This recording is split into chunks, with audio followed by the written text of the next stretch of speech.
Salut à vous et bienvenue dans cette vidéo. Ici, on va parler layer, groupe et collision. Quelle est la problématique de base? On a fait un joli petit bouton et on a mis une petite zone ici qui, quand on clique dessus avec la souris, active le bouton.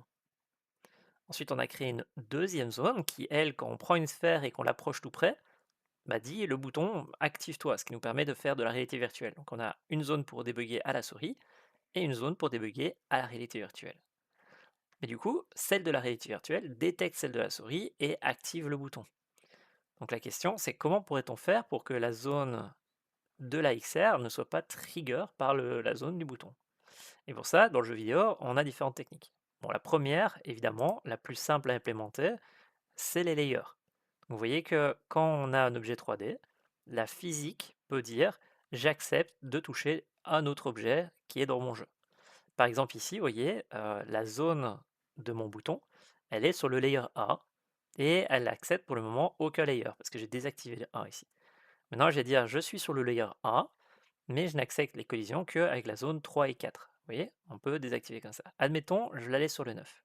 Donc là, je n'accepte que les collisions que avec les objets venant du layer 9. Du coup, ça règle déjà notre problème. C'est-à-dire que maintenant, on ne rentrera plus en collision avec notre bouton, vu que notre bouton, il était sur le layer 1. Donc, admettons, vous voyez ce cube ici, là, il est sur le layer 1, je le mets sur le layer 9, là, il n'est pas en collision, et là, il n'est pas en collision aussi, parce que je me suis gouré, ça c'est le masque, ça c'est le layer. Donc, il faut qu'il soit en 9. Voilà, play, et voilà. Donc en gros, lui, il dit, je n'accepte que les layers 9, un objet du layer 9 est dessus, il s'active. Solution, fixé, c'est bon, on n'a pas besoin d'aller plus loin. Alors, petite problématique, vous voyez que ici, le nombre de layers, on en a 32. En fait, c'est parce que pour faire des calculs de collision, on utilise les maths, et les maths, c'est des chiffres, des 1 et des 0. Et si on prend un numéro, un chiffre, il va de 0 à, enfin, il va de 1 à 32, donc il a 32 bits, 32, 1 et 0. Donc on peut faire des opérations mathématiques très facilement dans la carte graphique, pour les collisions avec les objets, mais on n'a que 32 layers. Donc dans un jeu vidéo, ça va, quand on fait un petit jeu vidéo, mais quand on fait un gros jeu vidéo, 32 layers, ça peut vite disparaître. Autre problématique, les layers, ils sont propres à un projet. Ce qui veut dire que si je fais une boîte à outils que j'exporte quelque part ailleurs, c'est plus les mêmes layers et le développeur peut les avoir utilisés différemment. Donc c'est pas toujours la meilleure des solutions. Effectivement, c'est la plus performante en termes de game engine, mais c'est pas nécessairement toujours la meilleure. Alors on a de la chance que Godot, ils ont un autre système qui est assez sympathique qui s'appelle les groupes. Donc les groupes, vous voyez ici il y a un petit onglet qui s'appelle groupe. On peut créer des groupes en disant ah lui il fait partie de ce groupe, les groupes ennemis, groupe lézard, groupe interagissable, groupe XR, groupe bleu, rouge, vert. Vous faites des groupes autant que vous voulez et vous pouvez prendre un objet et dire lui il fait partie de ce groupe là. Donc on pourrait essayer de détecter est-ce que mon cube fait partie de ce groupe. Alors est-ce que les groupes sont transportables de projet à projet? Je ne pense pas, mais on va toujours aller explorer juste pour le plaisir de découvrir comment marchent les groupes. Alors ici, du coup, dans le code qu'on avait fait dans la vidéo précédente, on avait un onEnterArea qui faisait un certain code pour détecter le nombre de jets qui étaient rentrés en collision et qui partait si jamais l'objet n'était pas valide. Et on avait mis return true, donc on a dit tout est valide en attendant, et on avait mis un to-do letter. Faisons-le maintenant. Donc en gros ici ce qui va se passer c'est que on va devoir ajouter un export qui dit est-ce qu'on veut utiliser le groupe filter pour pouvoir l'activer et le désactiver.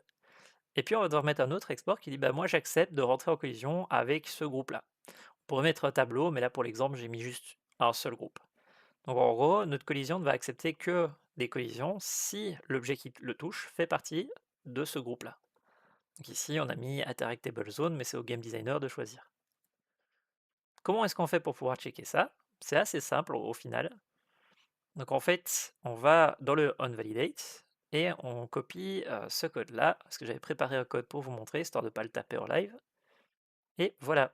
Donc on dit, si jamais le designer a décidé d'utiliser le filtre de groupe, ici, qui est booléen, alors on check s'il fait partie de ce groupe. Si l'objet qui nous touche ne fait pas partie de ce groupe, on se barre, on dit c'est faux, on n'a pas besoin de faire. Sinon, c'est qu'il fait partie de ce groupe et c'est bon, on peut continuer. On peut l'utiliser, essayer de voir si on l'utilise. Donc en gros, on vient de tous ceux qui sont pas dans le groupe, on les vire. Bon bah du coup, ça ressemble à quoi au niveau de l'interface? Bah, si on retourne dans l'interface de Godot, ça va nous donner une petite case où on va pouvoir mettre un nom. Évidemment, c'est dans Enter ici qu'on dit on se barre, mais donc dans l'éditeur, ça va ressembler à ceci. Hop, hop, hop.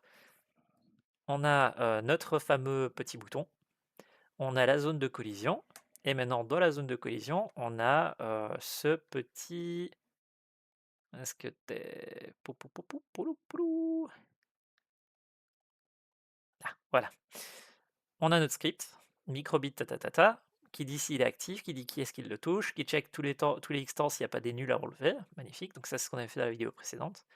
On a le fameux filtre que le game designer peut utiliser en disant j'ai besoin d'utiliser group filter, et on a le nom ici qui est là. Donc par exemple ici on a utilisé interactable group, mais c'est pas ce que j'ai créé, on va le prendre, on va le copier.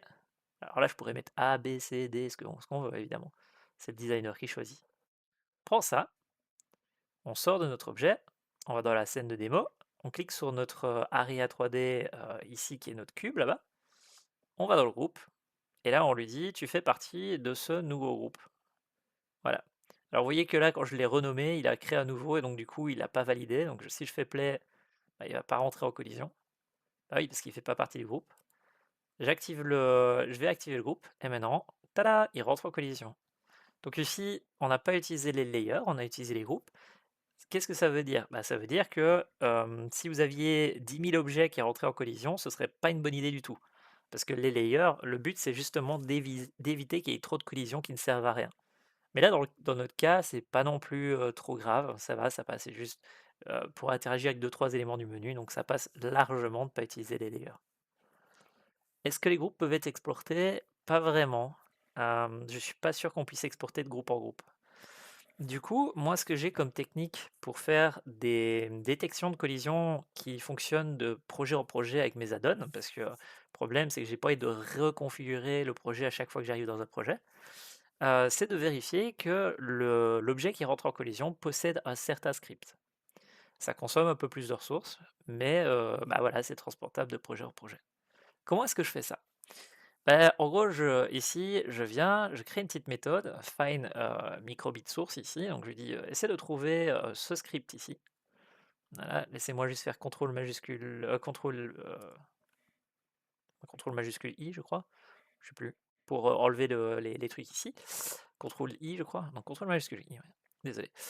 Donc en gros ici, je dis regarde dans ce node que tu vas me donner si le node est un interactive source. Si c'est le cas, tu retournes le node et on est content. C'est bien un node qu'on est en train de chercher, on est content. Sinon, tu regardes dans les enfants que ce node possède. Donc tu regardes qui il a comme enfant. Et pour chacun des enfants, tu vas aller regarder si c'est le node qu'on cherche. Donc du coup, il va aller regarder, il va entrer, il va faire alors tel node que je cherche? Non? Et bah du coup, je vais regarder dans tes enfants. Et en fait, c'est ce qu'on appelle de la recherche par récursivité. Donc il va aller dans un enfant, chercher après le node, dans un enfant, chercher après le node. Ça va se déplier et puis se remorfondre sur lui-même. Donc ce genre de code, il est très bien, sauf qu'il faut faire gaffe que si votre objet il est composé de milliers de petits nœuds d'enfants, ça peut vite consommer des ressources et ça peut vite devenir n'importe quoi. Dans notre cas, c'est pas un problème dans Godot, ça m'étonnerait qu'on ait des objets qui fassent des milliers d'enfants. Mais voilà, donc en gros, je dis, va voir dans les enfants, après un objet. Si jamais tu l'as, on retourne, on retourne, on retourne et on revient directement à la source. Si jamais tu l'as pas, tu parcours tous les enfants littéralement jusqu'à ce que tu me dises qu'il n'y en ait pas. Et donc du coup, quand il n'y en a pas, il retourne juste nul. Vous voyez ici, il dit je cherche. Si je trouve, je le retourne. Magnifique. Puis je vais chercher chez les enfants. Chacun des enfants, je regarde s'il possède. Si jamais il l'a trouvé, bah c'est cool, on s'arrête et on part. Vu qu'on a trouvé, il n'y a plus besoin de chercher. Par contre, s'il ne trouve pas, tu y retournes nul. C'est-à-dire que dans tous les enfants, j'ai rien retrouvé. Donc il faut aller voir au terme récursivité et regarder informatique de gestion comme sur Google. C'est la base de la programmation quand on est étudiant en informatique. C'est un des premiers trucs qu'on vous apprend à faire dès qu'on part un peu dans la programmation un peu complexe. Alors, magnifique, on a un truc qui permet de dire, ok, est-ce que ce script existe? Bah, du coup, il faudrait créer ce script. Alors vous allez me dire, qu'est-ce qu'on met dans ce script? Ben en fait, rien. C'est un script de tag. C'est le pattern que moi j'ai, je sais pas si ça existe, mais je l'ai inventé et je l'appelle un script de tag. Basiquement, c'est juste je crée des scripts qui ne possèdent rien dedans et qui me permettent juste de taguer des objets, de dire cet objet c'est ceci. Et donc ici, et ben voilà, on a un script qui dit cet objet c'est ceci. C'est un interactivable source. Magnifique. On va aller prendre notre fameux script là et on va aller le déposer sur un des objets de ma scène. Donc sur le cube, ici en l'occurrence. Bon, avant d'aller le déposer sur le cube, il faudrait peut-être ajouter un petit bout de code. Déjà, est-ce qu'on veut ou pas utiliser ce tag interactive source machin là? Voilà. Donc là, on met l'autre à false en attendant. OK. Et alors du coup, si on veut l'utiliser, bah, il faudrait rajouter le code dans la validation. Donc if, si le designer décide d'utiliser ma méthode de script tag, alors on va aller chercher dans les enfants et dans le parent s'il n'y a pas script en question qu'on veut. Et si jamais il arrive à trouver l'enfant, et bah, s'il trouve pas d'enfant, pardon, s'il trouve pas le script dans les enfants, on se barre et on dit c'est bon, il n'y a pas besoin de l'utiliser parce qu'il a pas le tag, donc il n'est pas autorisé. Si jamais on l'avait trouvé, à ce moment-là, c'est bon, on passe, et c'est chouette. Bon là, il me manque ici, il est rouge parce que j'ai oublié de lui donner le fameux body qui se trouve ici. Donc on dit je suis rentré en collision avec quelqu'un, vérifie qu'il est valide. C'est un peu plus bas. Vérifie qu'il est valide. On le reçoit ici. On dit est-ce que l'utilisateur veut utiliser les groupes? Non. Est-ce qu'il veut utiliser les tags? Oui. Est-ce que s'il utilise les tags, il a le fameux script qu'on a besoin? S'il l'a pas, bah, il n'est pas autorisé. S'il l'a, il est autorisé. En gros, c'est ça que je veux dire. C'est juste en français, c'est juste possèdes-tu ce script dans tes enfants? Et donc, wally, voilà, voilou. Des fois, pour comprendre une erreur, il suffit de lire le message d'erreur. Je dis ça, je dis rien, mais c'est parce que le nombre de fois où je vois une erreur, j'essaie de deviner ce que c'est alors qu'il est juste littéralement mis en dessous, quoi. Alors, du coup, ici, bah, pareil, hein, on recherche l'enfant parce que on recherche son propre enfant dans l'enfant. Et voilà. Et donc là, on a créé de la récursivité. Donc maintenant, qu'est-ce qu'il me reste à faire? Bah, si je veux autoriser ce cube à rentrer en collision avec mon bouton, il suffit de rajouter le script de tag qui s'appelle ici interactive source. On le met quelque part dans la zone. Voilà, magnifique. Et maintenant, bah, si jamais je rentre en collision, vous allez voir, ça marche. Donc ici, je lui dis tu utilises le script de tag. Ok, on fait play. Le cube, pour l'instant, il n'interagit pas. On le met dessus. On fait play. Et il interagit parce qu'il possède ce script. Tada! C'est pas magnifique? Alors, il reste une quatrième méthode qui est la même chose que la première méthode, mais un petit peu différente. Donc en gros, ici, ce qui se passe, c'est on peut dire à notre game engine ici, je veux pas que lui puisse rentrer avec lui. Donc là, c'est ce qu'on appelle des layers. Mais on pourrait aussi dire, j'accepte toujours les collisions entre les deux, c'est juste que moi, je vais la filtrer, cette collision. Moi-même, à la main, je vais aller la filtrer. Comment on ferait ça alors, du coup? Bah justement, je vais vous montrer. Admettons qu'on laisse les collisions, on dit ok, tu peux rentrer en collision avec lui, mais seulement s'il fait partie de ce ou ce layer, tu acceptes de le laisser passer.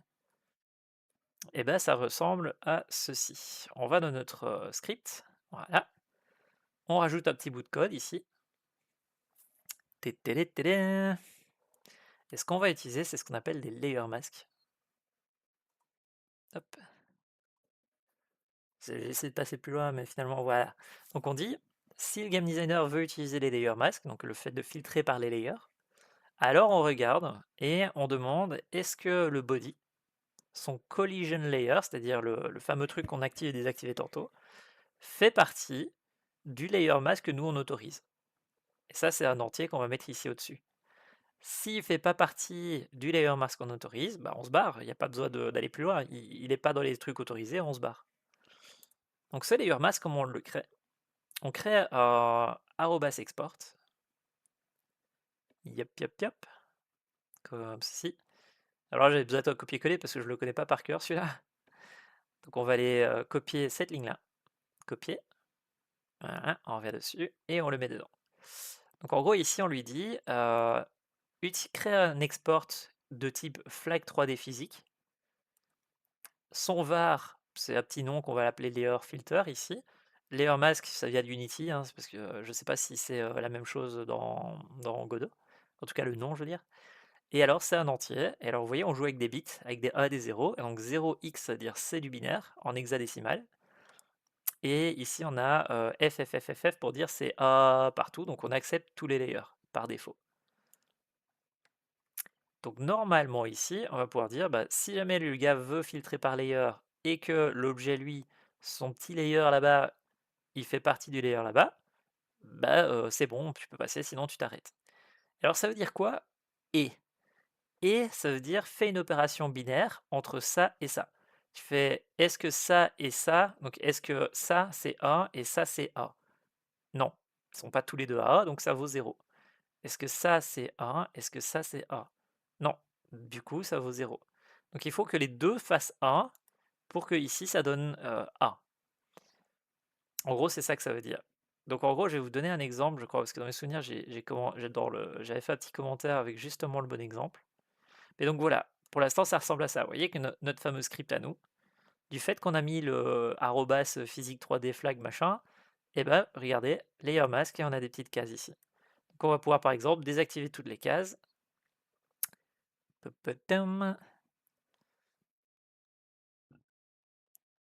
Mhm. Voilà. Regardez, je vais désactiver toutes les cases. Sauf la 9 évidemment. Donc là, la 9 est même désactivée. Donc vu que la 9 est désactivée, je ne devrais pas pouvoir rentrer en collision avec le bouton.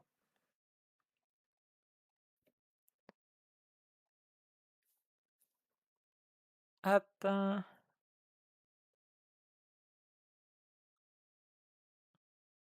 Hop là. Et là, je rentre en collision avec le bouton. Pourquoi? Parce que dans notre script à nous, on a dit qu'on acceptait les 9. Attends, je reviens en arrière parce que je me suis un peu paumé moi-même. Donc on a dit, layer mask il est activé. Donc ça, on n'autorise que les trucs sont activés. Donc ici, ceci. Les 10 et 11 et les trucs. Donc le 9, le 13 et tout, il n'est pas valide. Ensuite, on va sur le cube. Et sur le cube, on dit 11.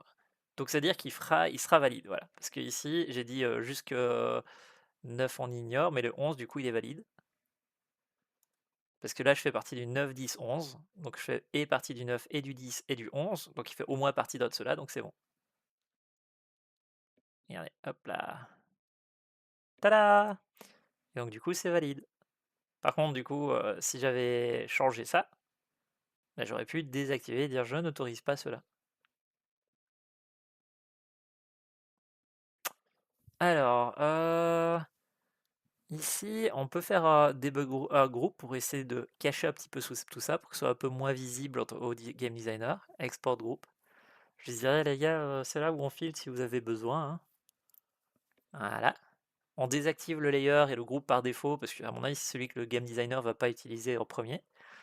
On va laisser le interactable group script pour que le gars puisse juste déposer le script. Magnifique. Et voilà. Alors, il y a moi, je vais pas vous en parler, mais basiquement, on pourrait dire je n'accepte que ce script-là et laisser le designer choisir. C'est juste que je ne maîtrise pas assez pour vous montrer pour le moment. Je l'ai utilisé, mais je préfère pas montrer. Donc ici, voilà, par défaut, on désactive ça, on laisse ça, magnifique. Si jamais on a besoin des layers, bah, on dit qu'on a besoin, sinon on l'utilise pas. Et voilà, c'est cool, hein. Alors, je sais que je voulais montrer un dernier truc, mais j'ai oublié ce que c'était.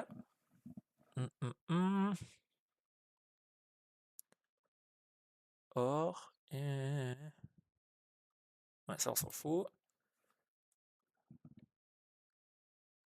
Ici, j'avais juste vérifié un truc. Ici, on avait bien vérifié que ça marchait. Le groupe le file, gna gna gna gna. Ah oui, je crois que c'était juste, je faisais une petite révision sur le code qu'on avait fait. Et c'est pour ça que la vidéo durait encore 1 minute ou deux. C'était juste, je repassais sur le code en mode alors, du coup, on est d'accord que on a bien vu ça, ça, ça, ça, ça. Mais donc, ouais, basiquement, c'est ça l'idée. Vous avez vu ce que c'était des layer mask, des groupes et des scripts de tag. Et donc voilà, maintenant vous arrivez à faire la différence entre les 2, donc ça va être utile pour le cours de réalité virtuelle quand on va devoir distinguer les mains, les doigts, les choses, l'interaction entre les câbles et tout.